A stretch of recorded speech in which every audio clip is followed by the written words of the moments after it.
And hello. This is going to be a little bit different today. A little bit of shaking things up a little bit.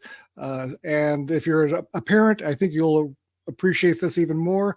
This is Mental Fitness Friday. I'm Larry McInnes. You are awesome. And today we are joined by Karen Gibson. Hey, Larry, thank you so much for having me. Hey, Karen, how you doing? Good. All right. So you may have heard my intro, something about parenting. So in 10 words or less, or in haiku, take your pick. Explain what you do. I'll pick the haiku. Mom of two daughters, parent coach, guiding parents, author, and tutor. How's that in a nutshell? Beautiful. You work splendidly under pressure. So Thank you. So let's dive into that a little bit deeper. What's going on with parenting and how you? What the hell do you do with parents? Well, I think having two adult daughters, ages 21 and 27, I've had the experience of making every single mistake a parent could make. I think I've had high expectations. I probably did a little too harsh of a discipline, and I'm realizing my mission now is to revolutionize parenting. So we don't have kids helping, just having mental breakdowns because you're not perfect, or that they themselves set unrealistic expectations for themselves. So you've made all the parenting mistakes. I've made all the other ones. So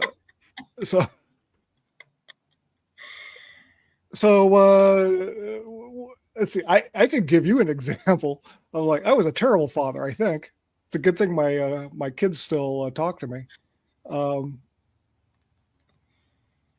So how do you take your experience and your expertise and apply that with your clients or your? So, wait a minute, who are your clients? Are they the kids or the parents? Actually, both. I'm a private tutor, so what I'm doing is doing the mental fitness, exercises with students, and I'm also a parent and family coach. So my new what would you call it, endeavor is to help students and then parents. And then when I started helping parents, I realized it's good to do the whole family dynamics, right? Not just parents separate from students. But I think overall, I'm there to help parents realize that it does not have to be a stressful journey. I think a lot of us have such high expectations. We might be a high achiever, or we might let worry, just take control and steal our peace. We just think if we don't do X, Y, Z, then our children will be messed up. Yeah. And that must feed into the kids too, right? Like they pick up what the parents are broadcasting. Oh, big time. When I have a 7-year-old share that his goal is to be perfect, and we talk about that, apparently in their household, mistakes might not be accepted. So it causes extra stress, where I have 5-year-olds, 7-year-olds crying because their penmanship isn't perfect, or they make one mistake. And then you realize that we really need to understand that we should embrace failure, and just be okay with mistakes. Otherwise, we're constantly stressed, as students, children, parents, teachers. We already have enough stress on our plate, right? Yeah, I think I don't know. As adults, or do we forget how stressful childhood was, or maybe we do? Huh? I don't know. I think we forget. I have two types of parents. One that they automatically aced subjects, and the A's were easy, so they expect their kids also to follow that path. And then the other parents who maybe were not so good at school, but they expect their children to be better than themselves. They'll be like, I don't want you to make my mistake, and I want you to do the right thing. And it causes so much unnecessary stress that sometimes it paralyzes them, both the children and the parents. So that must be an attitude that gets passed down from generation to generation, right? Oh, definitely. Definitely. I think my dad grew up where no one went to college. So he used to always tell me, you'll always have time for social activities and, relationships, but education must be a top priority. And I took that into motherhood, took that into being a teacher. And that's when I realized we do pass on the way that we were parented. We pass it on, not realizing that our children are different. They think different, and so when we see children disrespect us, we take it personally. But it just shows that Yeah. they're going through something. It has nothing to do with disrespect. They don't know how to handle it, so they might act out. They might roll their eyes. They might say inappropriate things, and you get triggered, right? So Oh I've yeah. learned that the hard way. Yeah. I think when I said I was a bad father, I think that's actually, you kind of hit it on the head there, because oh man, my son knew how to push my buttons, uh, and it was not pretty. um, so what's your inspiration behind this parent coaching? Well, after being an educator for over 25 years, I published Mama's Gotta Let Go, How to Let Go Without Losing Your Sanity, like a month before the global pandemic. And it was from my journal where I wrote my struggles and how I learned to let go. And I still, Mm, it's a work in progress, but I think if we learn not to react, to respond and not take everything so personally, because we really believe, you and I talk about positive intelligence and the saboteurs. I call them inner voices. So we mhm. allow those inner voices, like, how dare my child disrespect me? And then, I would take away a week without a phone, and then they would, you know, trigger me. You want to make it 2 weeks? Okay, Yep. now it's 3 weeks, right? And then you realize, oh my gosh, what did I do? I reacted. So those parents who maybe they've been spanked, and then all of a sudden they see themselves like slapping their child across the face, and they think, wait a minute. And then other people think, well, if I was raised this way, then it must be the right thing to do. And then other Mhm. people are confused. Like, how do you discipline your child without hurting their self-esteem? They say children are too soft right now and they need that discipline. But what is that balance where they feel loved, right? And Mhm. they feel accepted, but they're learning lessons. There's a fine line between all of that. Um, so when kids act out, or they, uh, yeah, as in disrespecting the parent, um, that's part of the whole growing up process, right? It is part of the whole growing up process. And if parents understood it's not disrespect, they are trained, their brains are trained to become independent. And that's one Yeah. of the ways they'll show it. But we think, wait a minute, how dare you disrespect me? And then you have that. Remember, if you want me to respect you, then you better respect me. And then the child will say, who knows what? That's even Yeah. a bigger trigger, right? So I've Yeah. learned, and my daughter's practice it too. She works with like 30 plus kids, in A plus. And if you say something like, wait, something's going on, what is going on? And they're Hmm. crying or they're upset. And sometimes it's just being heard. Oh, I get that you're really upset. I am.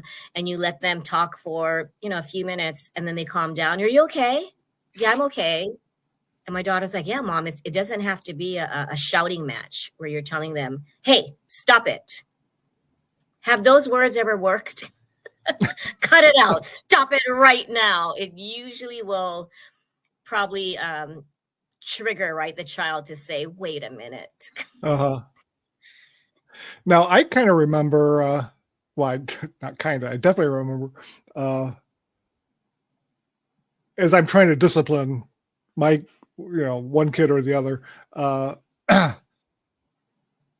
it would not work because I would get this look like, what are you going to do? Fire me or something like that. And I'm like, well, that was a new tactic, because that's something I never thought of as a kid. Because I would run and hide or whatever. So yeah. Well, kids are smart too, right? They'll say, well, go ahead. I'll call CPS on you, or I'll turn you Oh into the my God. police.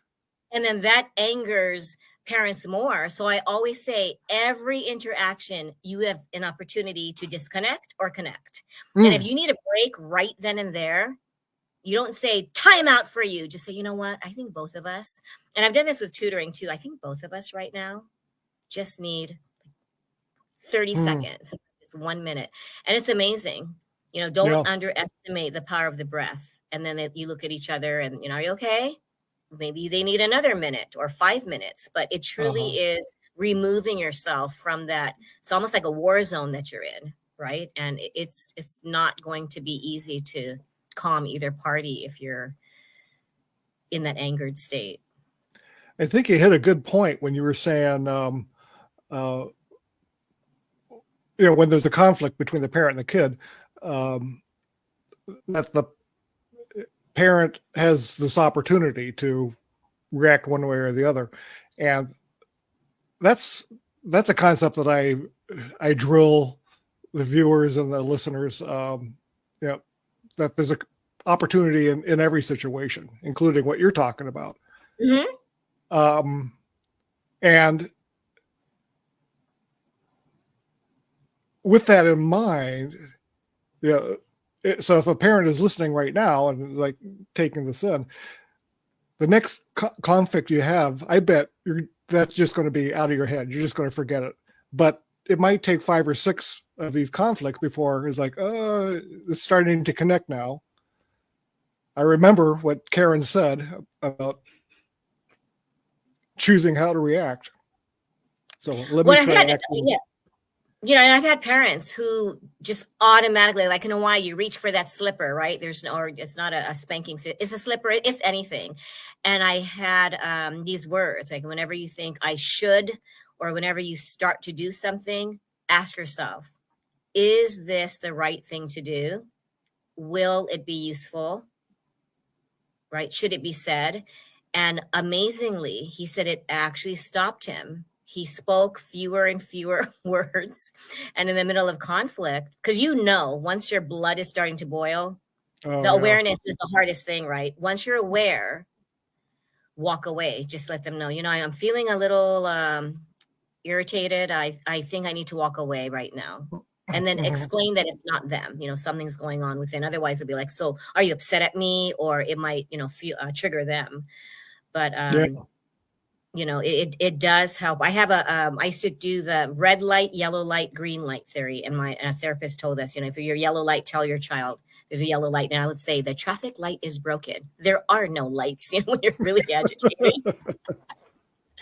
But it's something that makes you aware. If you're approaching yellow light or you find yourself in red, that traffic light analogy will pop in your mind and you immediately say, we need a break.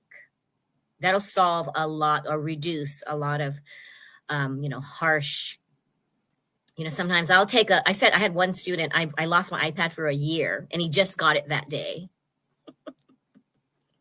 So, there's a lot of reaction, right? A lot of reaction when you're upset. Oh, no kidding. So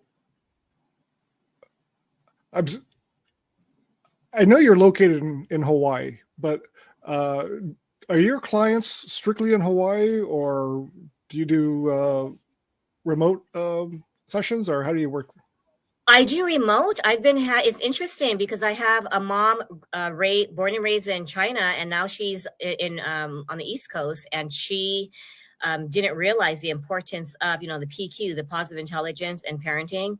And then the UK, there's a funny story where you realize, wow, everyone globally, whether you're in UK, you're in Asia, Australia, and just wherever, we all have the same parenting challenges.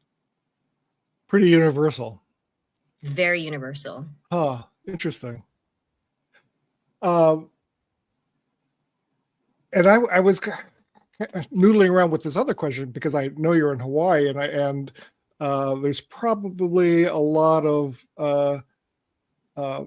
clients or parents of clients that were raised in Asia. Mm. Different mindset, different approach, I suppose, to education or raising children. Same challenges, but different. How do I say this? Do you find Like different approaches? harsher expectations. Yeah, it's very harsh. Yeah. I guess a different cultural approaches to these situations. Well, I'm learning. My mom's was born and raised in Japan. When I went to Japan this past April, my nephew's only 8, and he had ridiculous amounts of homework, not from the school. The parents added on more. And I finally had a talk with her, and I said, it's not all about study, study, study, study. And she said, but you're a teacher, And I said, I learned, you need to incorporate play. You need to incorporate unstructured time. Because if it's all about academics, we both know, Larry, you grow up just filled with anxiety sometimes because your whole worth is defined by accomplishment and perfect behavior. And it's such an unrealistic, just sad way to live because you're constantly never measuring up. Yeah. Well, plus playtime is also, is important in the kids' mental development too, right? Or brain development. Oh, definitely. I just interviewed a nature play expert. Never heard of a nature play expert. And what she does is she goes to different playgrounds as landscape architect. And she said it's just amazing how just 15 minutes a day helps with attention deficit students, helps with stress, helps just nurture a child emotionally, physically, just spiritually and mentally. And I thought, wow, I was telling my daughter, we need to, as we grow older, we don't go outside as much, but even if it's raining, get out there. And that, usually it's like, oh, it's raining, we don't want to go outside, but just 10 minutes and unstructured. And you'd be amazed how children are so, their imagination is just amazing. And then they automatically become calmer, I wish I knew the name of it, but there's here in Boston, there's a school that is 100% outside. It doesn't matter what the weather is doing. Yeah, it doesn't matter what the weather is doing. And and I live pretty close to a pretty large park here, and every once in a while, the kids will be doing their classwork in the park or somewhere else, around in the neighborhood. So Karen, wrapping up here, what's one practice that parents can apply as soon as they're done listening to us? I think as soon as possible, just remind yourself to release expectations. Whenever you say should, just get it out of your vocabulary and never underestimate, I said this earlier, the power of the breath. Sometimes just 5 deep breaths. And I do this with students who are crying or parents who are like, I can't do this anymore. And it's amazing how their bodies just calm down. You just feel just a different perspective, that you'll get through this. Because if you feed into it and don't remember the breathing, it will feel like it's at the end of the world, and you're just all in your head, right? It's just really all in our head. So that's the one tip you can practice right away. Nice. All right. Well, Karen, thanks so much for agreeing to sit with me. And this was, I could keep going on for a while, but I'll have to have you back another time. It's been such a pleasure. My favorite topic, and I really enjoyed being here, Larry. So thank you. Beautiful. All right, guys. That's it for Mental Fitness Fridays. Thank you, Karen. Thank you for everyone out there watching and listening. And I will see you next week at this time, Mental Fitness Fridays.